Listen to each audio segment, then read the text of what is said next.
انداز باندې انصار براغله رسول الله مبارک ته وی چې اے رسول الله مبارکه مهاجرین براغله رسول الله مبارک ته وی چې اے رسول الله مبارکه د انصار خو زمنګ داسې خیال اوسه تاسو نه چې ټول اجرونه نه دوی ویسي خیال خو دې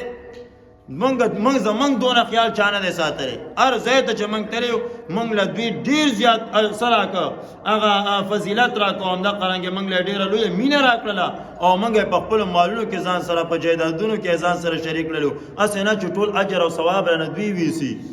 رسول الله مبارک ورته چې نه چې کله تاسو دوی د لپاره دعا غواړئ چې تاسو دوی ته دعا کوئ قربان شمه تاسو نه اجرونه نه کټ کیږي دعا کول قربان شم دا عظیم شی دی رسول الله مبارک ورته چې تاسو ورته دعا کوئ دراهم معدوده پرېږده کو دا ټول دنیا په یو چبړي کې واچول شي او دعای مخلصانه چې په خالص زړګي سره دعا وکړي شي دا په بل چبړي کې واچول شي دام د هغې قیمت نشي کېدلی خالص دعا مخلصانه دعا بلالچ دعا دا ډیر عظیم شی دی دا زه د ځان نه وایم زه د حدیث مبارکو نه وایم بیبي عایشه رضی الله عنها چې څوک پراغله او سوال به کوو نو دینه به سوال وکړو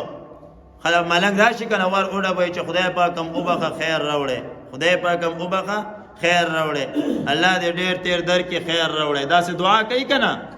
بیبي عایشه به چې ورغله نو اول به چې هغه کوم دعا کړي او د به چې الله پاک دې توبه خي انواله الله پاک دې تعالی ډیر تیر در کې واخلا نو چا ورته وی چې ته خو خیر هم ورکی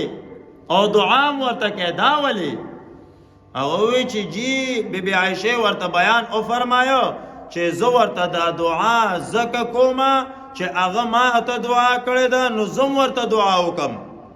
کو زه ورته دعا ونکم او صدقه ولا ورکم نو هغه ما ته دعا کړې ده دعا ډیره اوچته ده زما صدقه د هغه دعا ته نه رسی نو زما د صدقه د هغه د احسان په بدله کې شوله خیال خو دې شو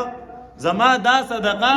د هغه د احسان په بدله کې شوله نو زه ورته دعا وکم نو د هغه دعا کړې ده ما ورته دعا وکړله دعا د دعا په مقابله کې او قربان شم صدقه ورته سوایي ورکما په دغه انداز باندې قربان شم احسان را باندې پاتې نشي زما ور باندې سور ووري صدقه مې وشي هغه جد دعا ډېر عظیم شی دی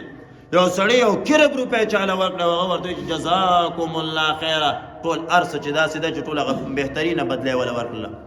دعا ډېر لوی شی دی نو انصار ته رسول الله مهاجرین ته رسول الله مبارک بیان فرمایي چې نه تاسو تبسا اجر ملاویږي خو تاسو به چاته دعا کوي انصار ته قربان شمه دعا به ورته کوي په دغه سي انداز باندې د انصار او د مهاجرین سره په خپل منځ کې تعلق را روانو زبردست تعلق چې کم آغا یهودیان او انصار نسوارا چې کم اختلاف د وجه نه غرق شوي او تباه شوي اقا اختلاف الله پاک په صحابه کرامو کې پیدا نه کړ د رسول الله مبارک د محنت د وجه نه قربان شم هغوی سره په خپل منځ کې محبت او بایچاري وکړله ان تر دې حد پورې چې صحابه کرام په ټوله دنیا باندې خواره شول او اوس هم چې موږ او تاسو نمونه اخلو نو رضی الله تعالی عنه داسې عظیم شخصیات الله جل جلاله ورنسکړل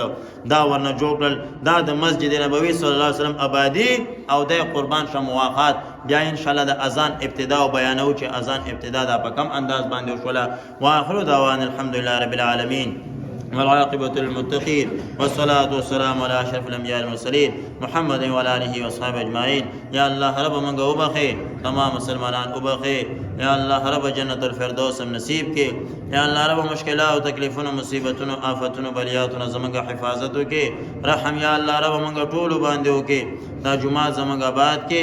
اوزار و اعمال آباد کے سوکم دا آبادے کوشش کی یا اللہ رب قرون آباد کے اللهم حسن مرادنا ويسر امورنا بجاه حبيبك ونبيك محمد صلى الله عليه وسلم.